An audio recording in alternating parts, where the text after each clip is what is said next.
Welcome everyone to the Graduate Recruiters Network's Great Debate. We will be discussing managing intergenerational differences in the workplace today. We are joined by Dr. Arlene Egan, who I'll introduce to you all shortly. Just a couple of housekeeping bits. We are recording today, so if you would like to remain off screen, please do turn off your camera. And if you could all make sure you're on mute, that would be amazing. You can utilise the chat function on Teams. Dan Hawes will be monitoring this throughout for any additional questions. Before we get on to the topic, it's good to take a look at who is joining us today. So as you'll see, we have a number of acquisition advisors, HR leads, careers consultants, and many more from businesses of all sizes across a number of different sectors, a few of which you'll see at the bottom of the screen here, you may recognise. You're all in the right place, so that's a start. For those of you that might be new to Graduate Recruiters Network, a little run through an introduction about us and what we do. We've been running since 2009, bringing together early talent, careers leads, HR advisors, with the emphasis on members sharing best practice in a confidential environment. We've got just shy of 4,000 members, 7 of which are new in the last month. We work with a number of FTSE 100, Fortune 500 and fast-growing firms across all sectors. And members of our Graduate Recruiters Network can benefit from invites to webinars, in-person events, which you'll hear more about later, the LinkedIn forum, WhatsApp group, and many more. We do also have a VIP membership, which you can find out more about if you just pop myself or Dan a message. A little bit more about me. You've probably not met me yet. I've been here for a few months, loving the industry. I'm new to it, but learning very, very quickly. I graduated in 2020 with a first class honours degree in journalism and media studies. I've got a wealth of experience in copywriting, strategy, and creating engaging marketing campaigns and brand development.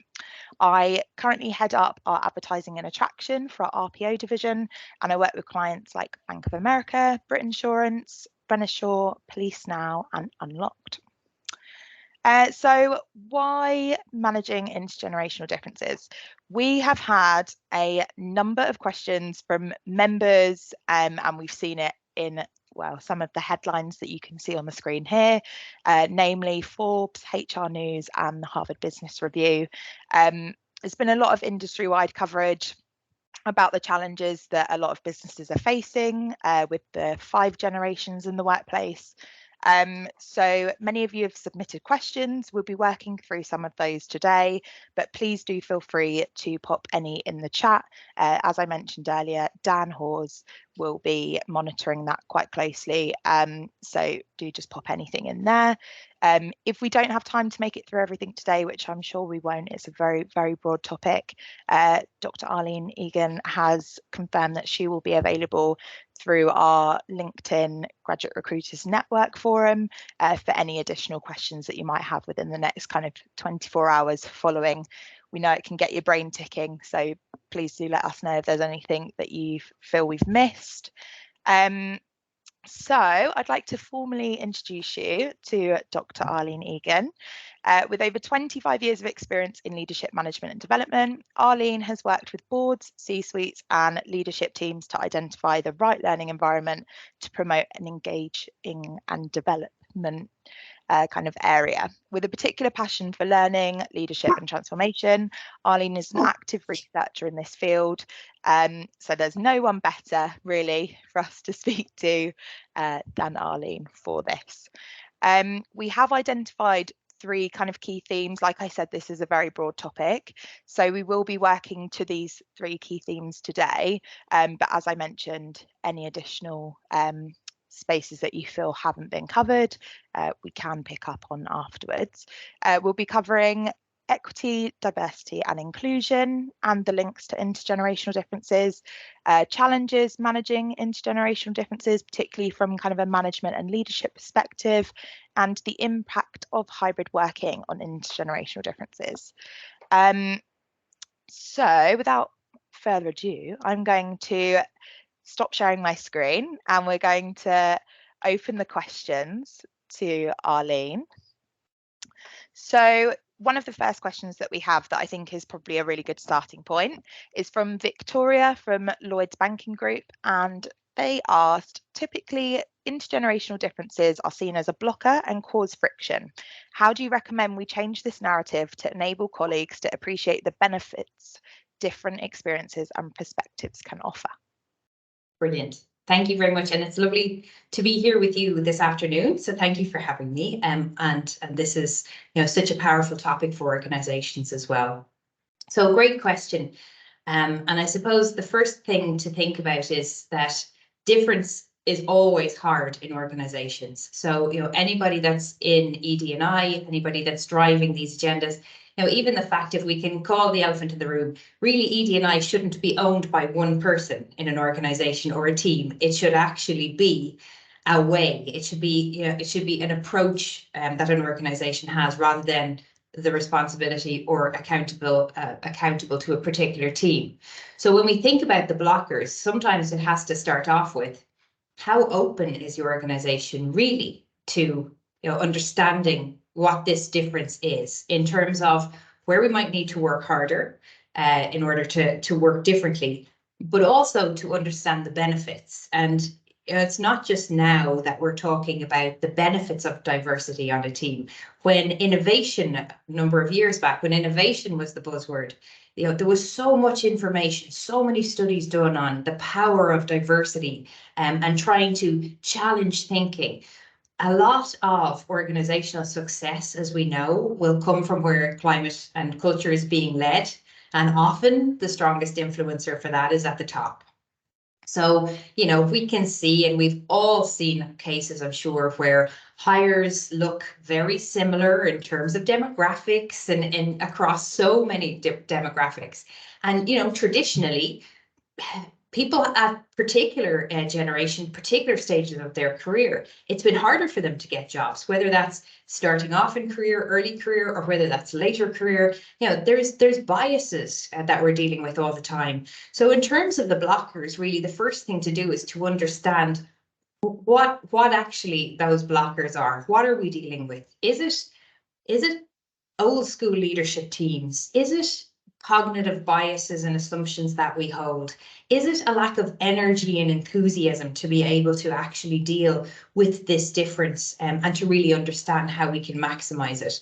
So, in terms of changing the narrative, first of all, we'd always say, understand what the real challenge is, understand what the real problem is, and then work to see what kinds of solutions can be generated. In terms of changing the narrative, we always look to evidence, right? So, what organizations are out there that are doing this really well? Who is the leader in this space? And again, depending on the industry that you find yourself in, you might be aware of people within your industry doing this very well, or initiatives that are going on in your industry to do this very well. And if not in your industry, then how do you become a leader in your industry? Where else can you look to see? At the end of the day, business for most of us is people. And every organization is dealing with people, so to some degree. So, there are organizations that are taking this extremely seriously, from, the employee value proposition that they put out into the world, the stories they tell themselves, and the lived experience that people have when they join those organizations. So these stories are being shared more often. So it's easier to get, stories of data, but really understanding the value that a narrative around openness, diversity to different generations, as well as, of course, the ED&I agenda across the board.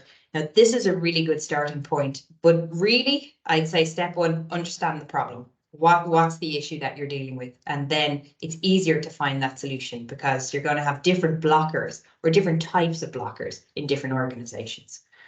Yeah, and I think a lot of those, naturally, from the reading that I've done and the research on this topic, there's quite a lot of kind of mentions of stereotypes, and how those stereotypes really are kind of at the core of the kind of blocker of communication, I guess. Communication is absolutely everything.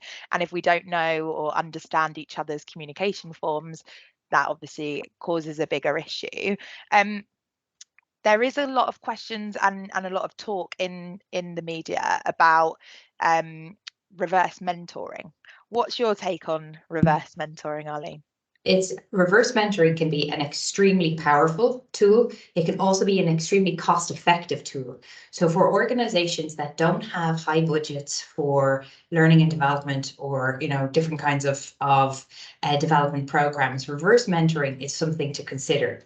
In terms of doing reverse mentoring right, you really need to understand how people can help each other across the organization. And for anyone who's unfamiliar, we're already assuming that everybody knows about this.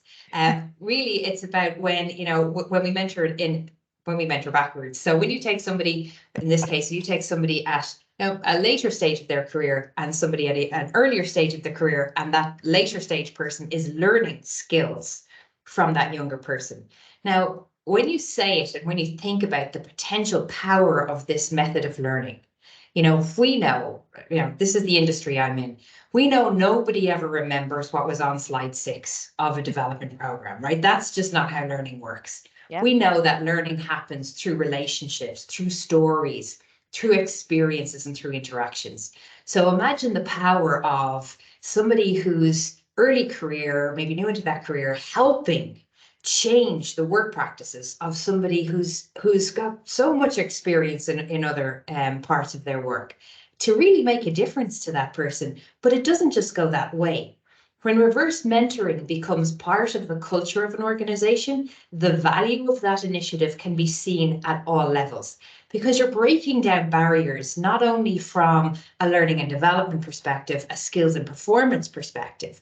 You're breaking down barriers in relationships. You're having different generations have different kinds of conversations, and ultimately finding out where there's potentially more common ground, then there might be difference. And again, a lot of, I'm sure I don't have to tell most of the people on this call, because this is your life, but whenever you're dealing with talent, a lot of work is done to try to help people understand how we share a common goal, what we all bring to this common goal. And again, reverse mentoring, I've seen it really, really powerfully done across a lot of different organizations. So I used to work in animation. I used to head up an animation L&D function for an animation studio. And when the younger artists would come in with different techniques, little hacks, we probably call them now, for getting things done, and being able to share this with more seasoned artists who are such, like, their craft is it's unbelievable. Incredible. There's Yeah. still something to learn. There's still something to learn. And again, across the board, we can see impact when it's done well. It does need to be done well. And the word of caution I would say is, when I've seen this not done well, is because people really haven't bought into the value of the skill set that people, that they're trying to mentor on. So it's very, very important you have willing mentees and mentors in this situation, as you would in any other situation. Yeah, I think setting purpose is always good for actually achieving what you set out to do. I guess we all need it to remind us why we're doing what we're doing. So I think some of the similar questions that have kind of come off of that are particularly about retaining junior staff. So in terms of age diversity within teams, how important is that, would you say, to retaining junior staff? Interesting. The retention of junior staff now, there's a lot of variables potentially at play. Okay, so the makeup of the team that they're on may be one aspect. We also know that there's different trends in how people are working, and there's different expectations that people have coming into roles now. So, if we understand, and again, international research would suggest that if we were to look at generational categories, we see the likes of Generation Z wanting much more of a portfolio career. Now, is an organization breaking their back to try to keep these people who already have their roadmaps laid out, their 5, 10, 15-year goals planned out? Probably not. So the best thing that they can do, any organization can do in terms of retention, is to really help to understand how those people can leave your organization absolutely flourishing, so they tell their friends about your organization, and you're able to keep that pipeline going.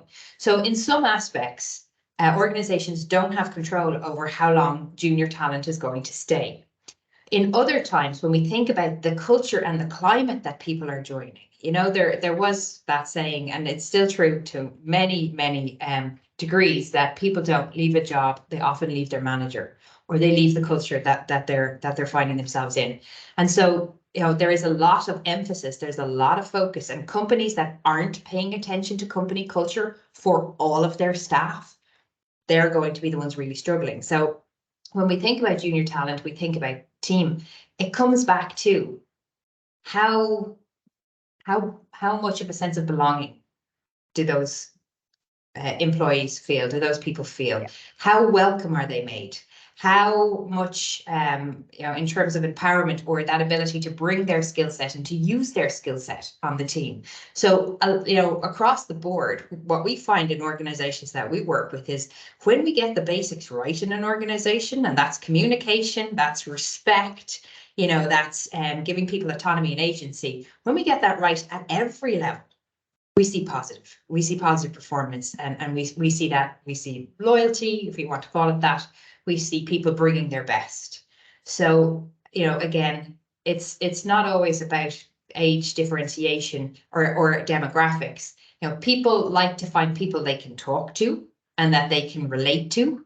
You know, so even in Rafi Park Institute, some of our more recent hires have been, you know, in the early 20s age group, and where most of us are between 40 and 55, you know, so it's like, gosh, who can they talk to? You know, who can they, you know, what's their outlets? You know, what are we providing for people across the board? You know, what is the organization doing to make sure that they have a sense of belonging above and beyond just getting the work done, or that they feel part of a team? So when we're thinking about, you know, within a team, what might it be like to join a team that doesn't have a lot of diversity in terms of age profile? You know, that can be tricky, right? Yeah. The same kind of complications can be said when it's a massively diverse spread of ages, you know? So again, it's always thinking about, you know, the individuals coming into teams. What as a manager, what as a leader, what as a HR recruiter, or somebody within the talent space, what does this person need to help them to fit into this organization, to help them to belong, to help them to feel part of it? And so again, you know, you might see things like buddying. You know, it's quite common where, you know, people can work together just to have somebody to go, oh my God, that was a tough week, or oh my God, what happens here, or oh my God, where are the pens kept? You know, but somebody that you can talk to that relates to you. So, you know, just again thinking, you know, I can go back to my own organization. You know, it's traditionally an older generation organization. We're starting to recruit younger, and we have to think about this. You know, we have to go, wow, you know, it's not the same. We have to think differently, and we can't assume that the culture that has existed for the past 76 years in Rafi Park Institute is the culture it needs to be for the next generation coming in. Otherwise, we're not going to feed the pipeline. You know, we're just not going to get the staff. Absolutely. And it's all about kind of remaining open to changes and to kind of new suggestions, but also, sorry, coming back to exactly what it is that kind of instills those values in the first place, and what drives the company culture and makes it what it is among the people that have been there for so long. Because there are definitely benefits in that too. For sure. And even, you know, like certainly the work we're doing with organizations around their cultures right now, because, you know, what got you here might not get you there, you know. So, you know, what do we know about those generations that are coming in, or generations across the board that we're trying to attract in, you know? So we're not just talking about bringing in, you know, new talents and bringing in people from younger generations. Across the board, what do people, you know, COVID was a big smack in the face for many organizations to actually say, stop and look at what you're doing, because you can't keep doing this. And the organizations that were already, you know, hybrid or blended, you know, sometimes I have conversations with those, and they, you know, leaders in those organizations, they look at me and they go, this isn't such a big deal. Like, we were doing this well way before COVID happened, you know, and yet there's a panic that, you know, oh, we're not doing this right. Whereas there's so many case studies out there of people that are getting this right day to day. So, you know, the answers exist, but we have to be willing in our roles to actually potentially look outside our organization, look outside our industry in order to learn what we should be doing. Yeah, completely agree. I mean, we have a good question here that seems like a kind of natural lead on from the conversations that we had so far. So Andrew from King's College in London asked, whose responsibility is it to help future graduates manage intergenerational differences? Their local team, senior leadership of the organisation, the individual, or should they be prepped at earlier stages for working environments from places like their universities or colleges? I love this question. I love this question because this question has to be not only asked, but this question has to be answered once and for all. I mean, how many years have people been talking about the gap from university into the workplace? Okay. Absolutely. So when we start to answer this question, I think that responsibility lies in multiple places. Yeah. For sure. So there's no one silver bullet for this. There's no one clear answer. However, there are brilliant opportunities now to put together programs, workplace readiness programs, that potentially are done with universities, but by private sector, public sector organizations. Yeah. So creating proper partnerships to bridge that gap. However, what we also know about generations coming out of university, again across the globe, is that there's a tendency for these generations to be involved in more than just their studies. So some of them are in charities, in committees, in teams, where they're getting exposure to different generations already, but just in different contexts. So, there's a lot of richness already coming out, because we're seeing this again. Kind of this interest and passion to be part of more than just university, be part of more than just a workplace. So again, the moment is here where these future employees or these employees who are getting ready for organizations, they have a lot of answers themselves. They know what they need in terms of help. It's just we need organizations that are brave enough, and institutions, academic institutions, are brave enough to go, okay, let's try something in this space. Let's stop talking about it and let's try something. Yeah. And I know there are initiatives, and I'm absolutely not taking away from that, but this needs to be a very conscious effort, because as workplaces are changing, with flexibility still being a key driver, how people belong to an organization if it's hybrid, how people belong to an organization if there's a lot of remote working.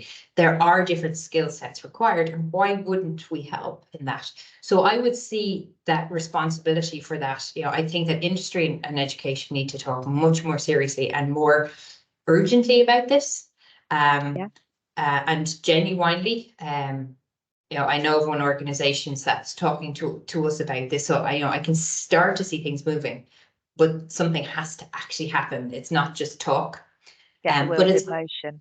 yeah, and it's also helping the students moving into that employment phase. It's helping them to understand what they're actually bringing with them already. Because sometimes until you're in the context, you don't know how to use your skill set. You don't know how you don't know the value of the toolkit that you have. So, some of it is just helping in that case. And again, who's best placed for that? HR, talent, OD, they're an amazing skill set in helping people realize their own potential in that space. You've got career coaching, I don't think we're short of the expertise. It's the drive to put the initiative in place, and it's the understanding of the value that will bring to the organizations as well.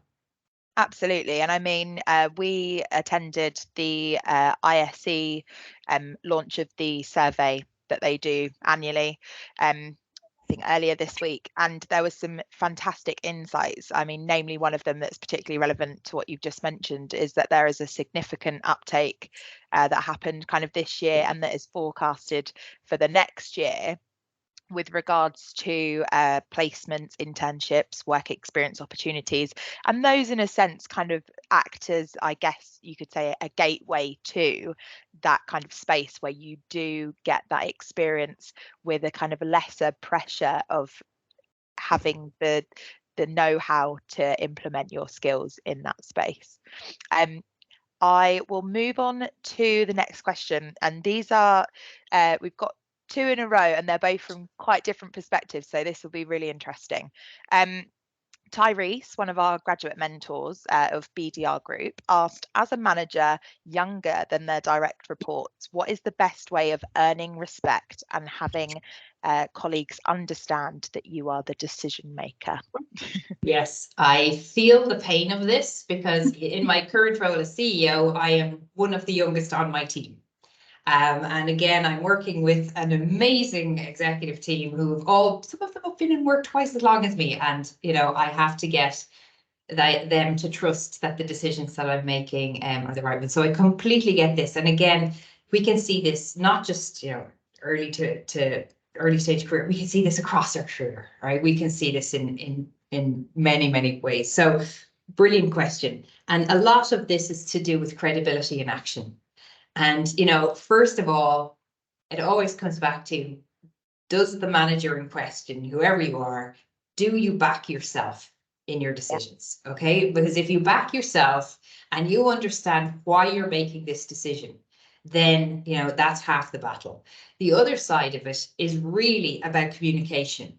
So often where things go wrong in organizations, it's because we forget about the one key part of communication, which is the why. As managers and as leaders, we often know exactly, we've got this whole thing mapped out in our minds. It's so clear to us why this is happening. And we forget to tell other people why. Okay, so there's a few things. So first of all, backing yourself in your own decision making is key. Secondly, being clear with others as to why this decision is being made is important. And thirdly, where you can and where it's reasonable to do so, bring other people into that decision-making process with them. But, again, there are times when you have to say, because I said so. And, being able to step into those moments with confidence as well, especially, it's so easy. And I get this, I'm in this role. It's so easy for people to sit down and go, well, I wouldn't have done it that way, and it's like, well, Yeah. So, we talk a lot about authentic leadership, we talk a lot about, kind of management skills. So a lot of this is around self-compassion. You will make mistakes. You will choose the wrong things. Other people will be so quick to tell you you've done that. But, again, just thinking about when and why will you bring other people into that decision-making process, and when and why will you just make those decisions? So a lot of this is to do with trust. It's to do with credibility. It's to do with your own confidence and skill set. And again, thinking about how can you use your team? And a manager's job, while of course we get the day-to-day done, a manager's job is to also enable that team to do their best work.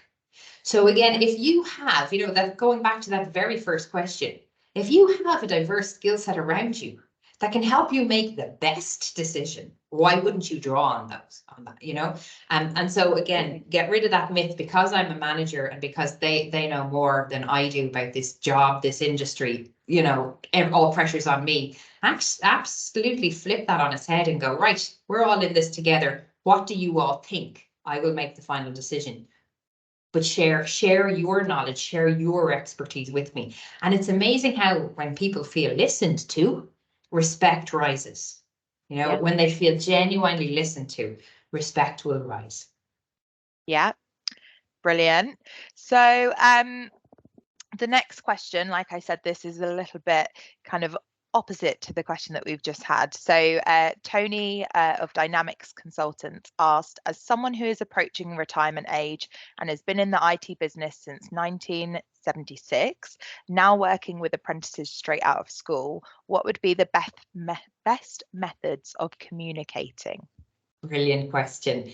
Well, what amazing changes and journey Tony has been on, I'm sure. So in terms of communication, organizations are going to have their own ways of doing this. So, there's do's and there's don'ts in terms of communication across. I was taken by your slides at the beginning, Georgia, where you said, and if you have any more questions, DM, and I was like, oh gosh, there's so many on my team that would go, sorry, what's a DM? And, it's funny how in our own worlds and what we bring into our roles, we can get really comfortable with our, with our shortcuts because of what we're so used to. Yeah, exactly. Absolutely. So what we're finding organizations are spending a little bit more time on is organizational communication. What as an organization do we think effective communication is? So, you'll get very, very obvious examples. You get really long emails that won't get read. Doesn't work. Okay. If that doesn't work, well, what do we need to do instead? So, how, if you're training and if you're working with people at different levels, there can be a great learning in this is to actually start that open conversation about what works for you in this space. How do I know that the time I'm spending with you is actually of value because what I'm saying is making sense to you? So unfortunately, there's no app for getting this right. There's no technological solution. We have to go back to having conversations with people to go, are we hearing the same things? Are you understanding the way I'm communicating with you? And to be honest with you, yes, we can have this across generations, but we can have this with just two different mindsets, in terms of how people are programmed to take in information. So, having, again, very human conversations around what works best for you. Well, that, I'm not sure about that because I don't know that I could be effective in that. And what's our middle ground? And while it can seem to take a little time, it's worth it because if you can get your communication right, you're going to move faster and you're going to move further. So the human conversations, communication is all about the human conversations. And it's amazing how, my chairman, what am I saying this? It's chairman of Rafi Park Institute, he's 73. And last week I got him using voice notes, so, and, this is a new world, so we've started to, it's, again, this is like a bit of reverse mentoring that can happen in these situations as well, Tony. So I'm sure, Tony's picking up new things and his apprentices are picking up new things. And it just means that with every interaction, there's a refinement, our skill sets are renewed, they're refreshed. We have more in terms of how we communicate with people. Yeah, but you have to be brave and have the human conversations. It takes a lot. And I think every question that we've had, it all does really circle back to communication, doesn't it? So it's definitely an invaluable skill. Sasha at Conductor asked, how do you train and develop line managers to manage an intergenerational team? And I think that all kind of really boils down to the support of the organisation. What would be your take on that? If you were to ask me what job I would not like in an organisation now, it's a management role, okay, because it is so complicated to be a manager these days, isn't it? Before COVID, it was like, get this done and we find a way to do it. Since COVID, the expectation that people have across the generations, but mainly from, kind of the last three. So if we go Gen Z, we go with the millennials, like that kind of group. But you have a group in the middle as well. You've got Gen X in the middle as well that really like flexibility, and the more traditional workers, your baby boomers, your silent generation at the top, they'll get back to work because that's what they're programmed to do. There is an expectation on managers that COVID has placed that you are not only in charge with the tasks, you're in charge with the care of the people. Now, I know management should always be about that. However, we're bringing more of ourselves into the workplace. And so not only different intergenerational complexities, but also just life coming into the workplace as well. So a manager's role has become extremely complicated. And we did a piece of research on this quite recently in Rafi Park. And one of the big challenges that managers are facing is understanding when they can make decisions about things and when they cannot make decisions about things. And when it comes to their team, managers really need autonomy to set their team up to really enable diversity to be a positive part of the work and not a blocker, as we said earlier, or not something that gets in the way of work being done. So managers need more training. Managers need more understanding in how do I capitalize on difference because it's going to bring value to the whole team? How do I create an environment where people can be themselves, bring themselves, and get the work done? how do I communicate in different ways? Because sometimes I just need to talk to somebody for 5 minutes and I need them to hear me in that 5 minutes, you know. So there is more training. And the challenge with your management, so if maybe you are a manager or maybe you know the teams, if you can think of them in your mind, the challenge with getting managers out is that they never have time for training because they've got so many plates spinning. But again, unless we can give them the break, allow them to step back a little bit and really understand for themselves, what are they being challenged by? So when they look at their team and they see these different generations and they see these different age groups, if I were to survey 10, 20 managers, you'd have a different range of challenges. So it's not a quick fix. And we need to understand, your managers need to understand what skills they have in terms of working with this team and what's really challenging them. Sometimes it can be about stopping or correcting an older member of the team because they might not feel right at that. Sometimes it might feel like they want to kind of push in a different direction, somebody else on the team, but they don't know how to communicate that message across. So what are the specific management challenges? There's obviously the broad stroke ones are to do with communication. They're to do with prioritization, task management, delegation. They're always the good ones that management training can focus on. But when you're thinking about the complexity of management and all the asks that managers have, it's worthwhile actually really understanding if we could change one thing about your management practice, what would it be that would have the biggest impact? And sometimes that's where we need to start with an organization. Again, it's back to our first point. We've got to understand the problem we have in order to really get a solution that's going to work. But it's not going to happen by osmosis. There's going to have to be conscious thought, effort, and training put into this. Absolutely. And I mean, this kind of next one leads on quite nicely in terms of maybe some kind of support tactics for younger or more junior members of staff. But Sophia from Publicist Group asked, what support would you recommend as a priority for entry-level talent during their first kind of few weeks? It goes back, I know it sometimes can feel like it's almost a little bit repetitive, but I think this gives us scope to explore a little bit more. But there's definitely scope for this question. Yeah, oh, for sure.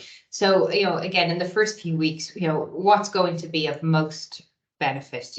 What do we need to be able to navigate our organizations and to understand our role?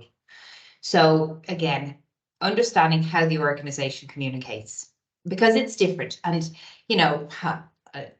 came from animation. They had their own language. I come into Rafi Park. The first thing we do is we try and get an acronym for everything. If we could just speak in letters, we would. From the outside world coming into that, people are like, what is going on here? Makes perfect sense to us, So there's a language. There's a rhythm to every organization. And, helping people to understand how to get into that rhythm, how to learn that language and use that language in confidence so that communication just makes more sense.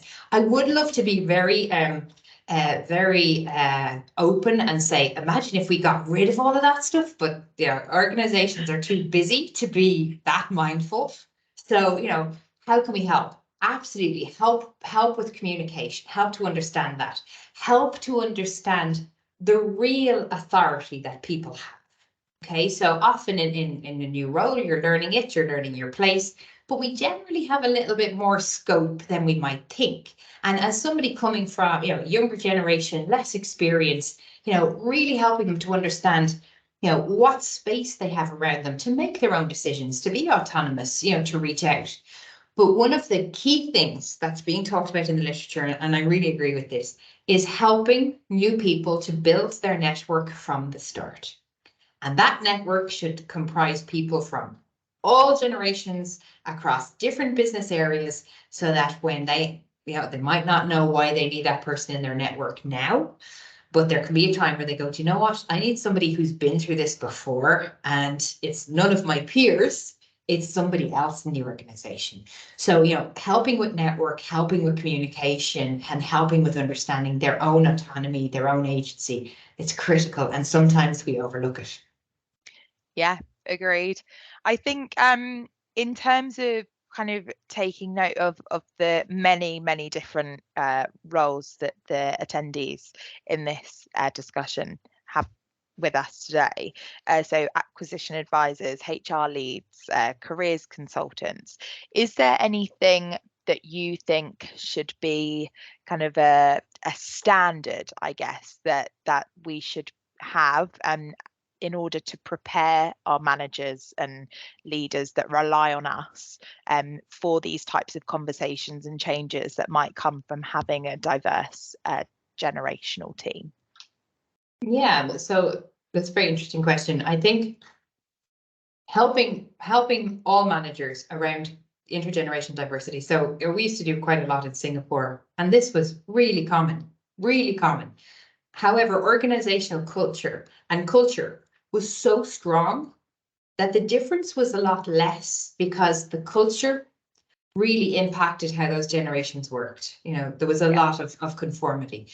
In organizations in the UK, in Europe, and in other parts of the world, there's an expectation of, you know, initiative and innovation and, you know, belonging to come out in very different ways. So depending on the nature of your organization, because I imagine there's many on the call that have, you know, this challenge in different geographical regions, which won't be fixed with the same solution, you know, so really helping managers to understand themselves, first of all, what is the value set of my team?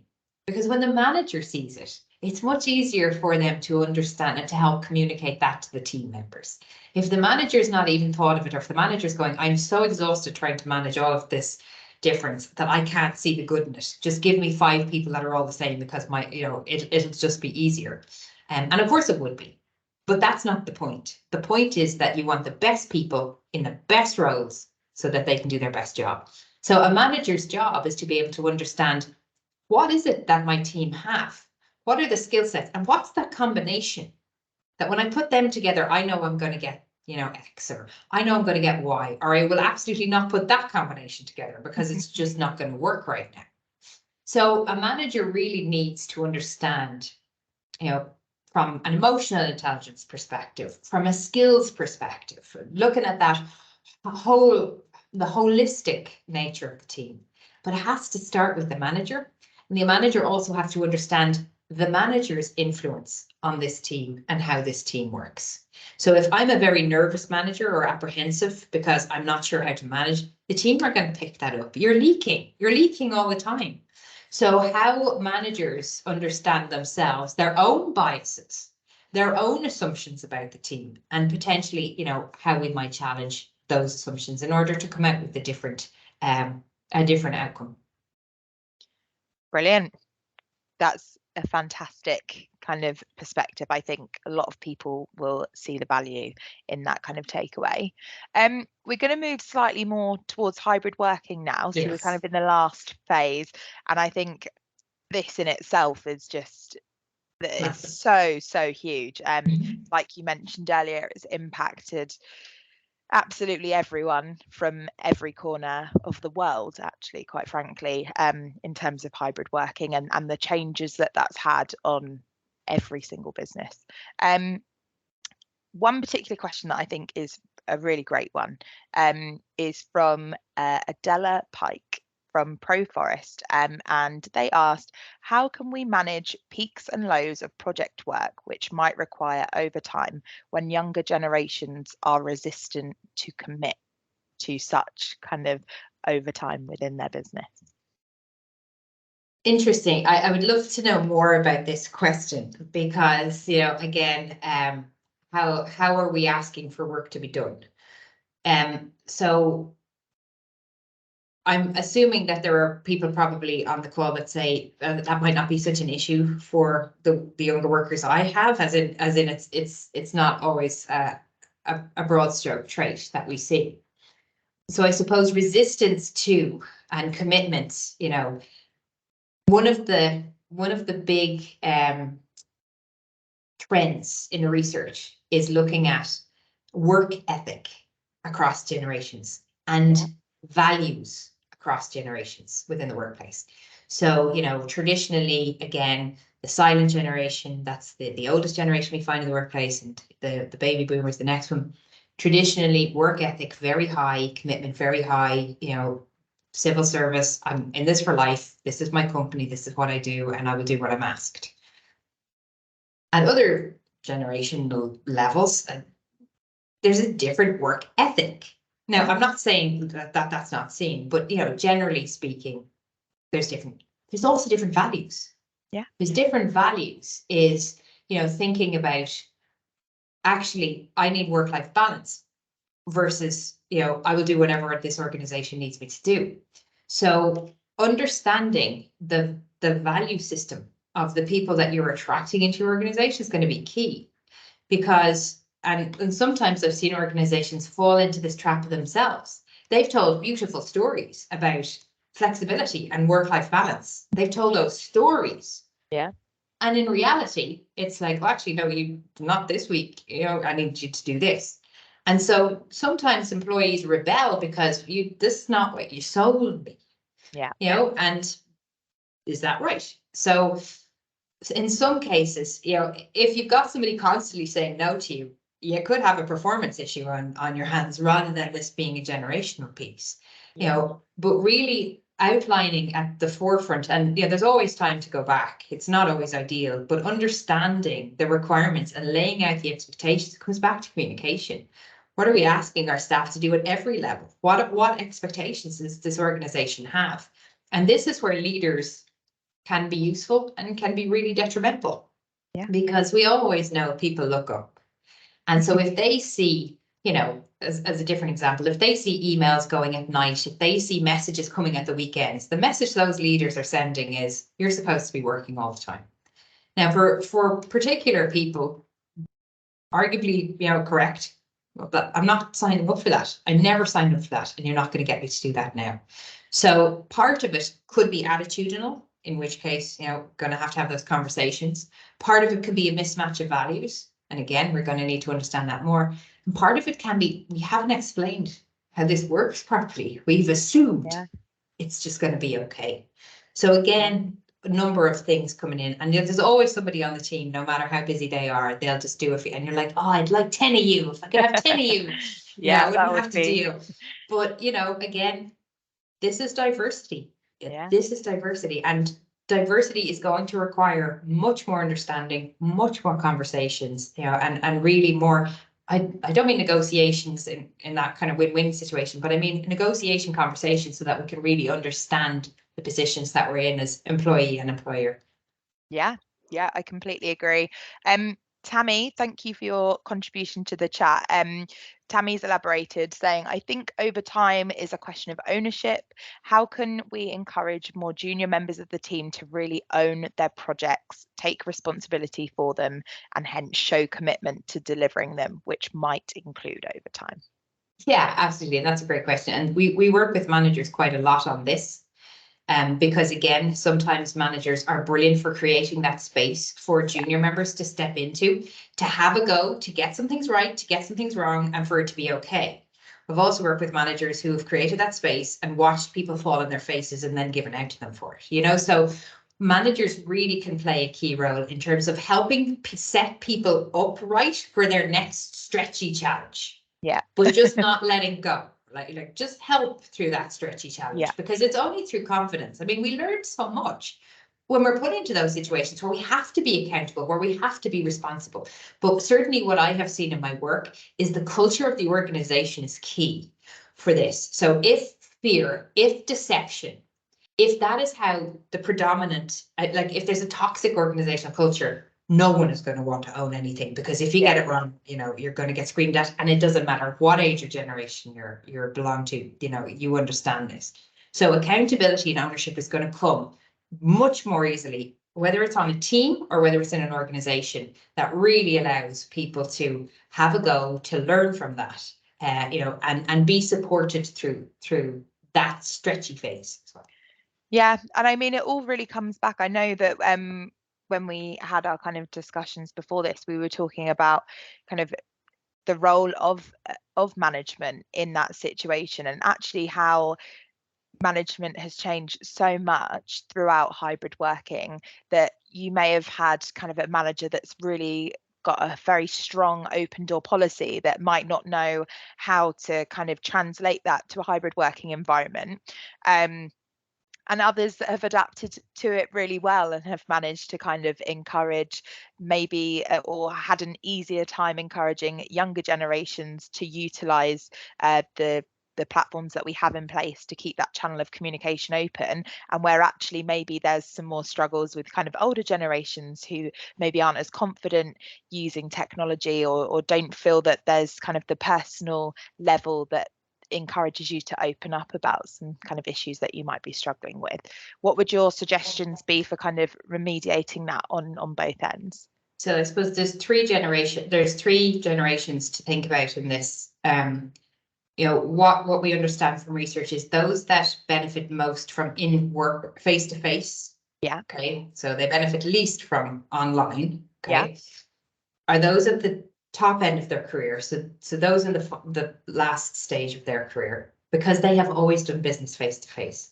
They know how to do this. They're experts in this. They value relationships. Okay. Yeah. The new members of staff, so the new recruits, because how do you learn about an organization if you never really experience it? Yeah. Right. Okay. So and how do you build that network and all of these skills that you really need to thrive in your career? How can you have that? And of course, I know that there's organizations that always will disprove this rule, but there's a very critical generation as well, and that is parents in the middle, or carers, people within those generations. So could have people who are caring for, whether it's children or caring for parents, and you see that parental group. Now, a report came out this morning on this here in Ireland, and it was reported on, and it was to say that if you don't have flexibility for this generation, these generations, you're going to lose them from the workforce and we're going to go backwards. Okay, so if hybrid goes away for this people who are in this part of their life, you are at risk of losing your talent, because they now understand how to be flexible. In some cases, they're only back in the workplace because of the flexibility that hybrid allowed. Yeah. So, so when you think about generations and you think about those ages, you think about life stages, you've got people for whom hybrid and flexibility is what's allowing them to work.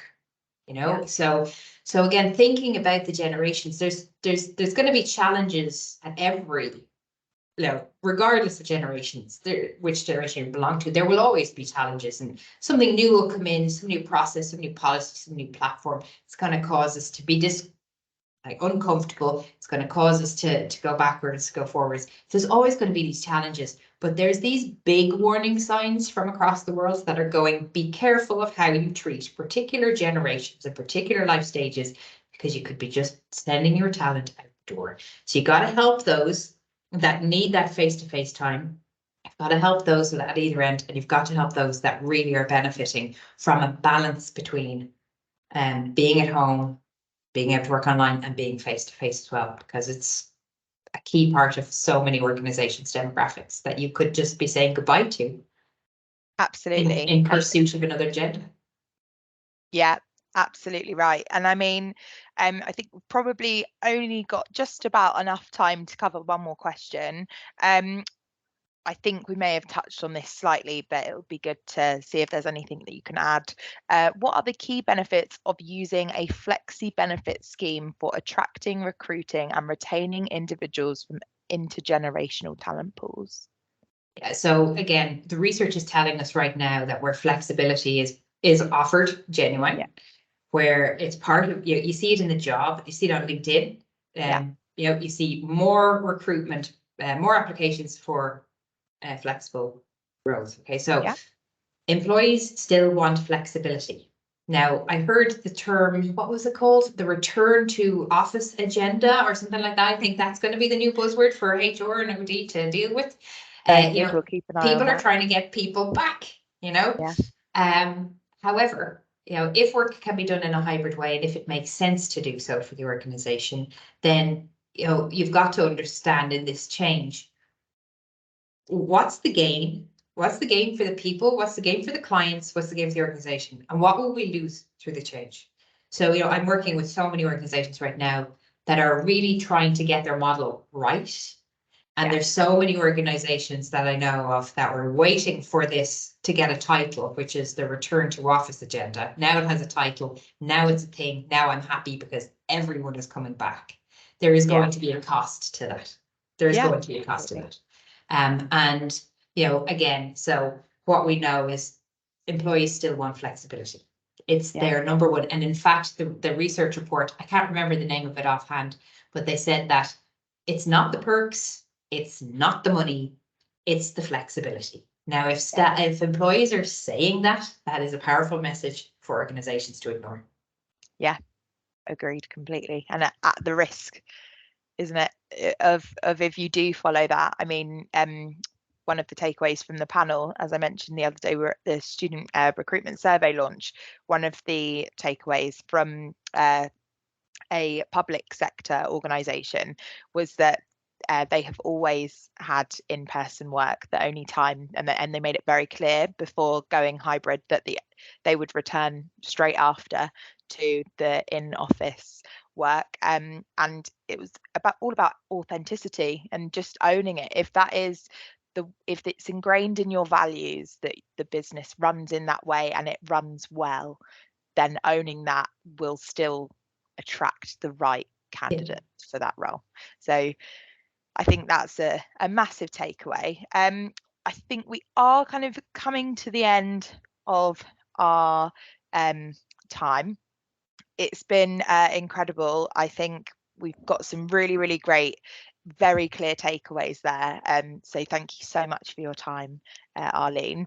I think, as I mentioned at the beginning, Arlene has kindly offered her time over the next kind of 24 hours for any additional questions. So if there is anything that sparks in your mind shortly after we say goodbye today, please do utilise the LinkedIn forum. Dan and I will keep an eye on that as well, and we can always kind of feed on from that.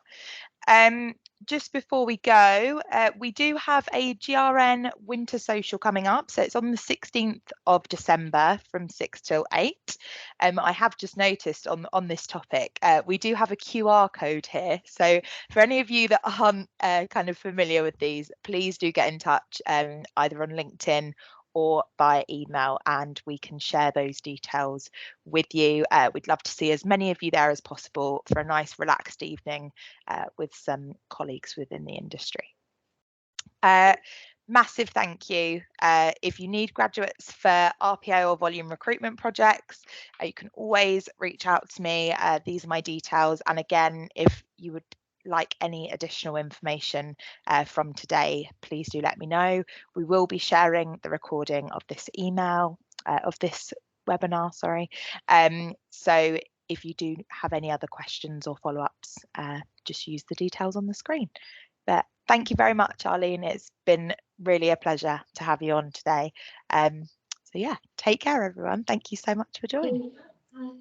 Thank you.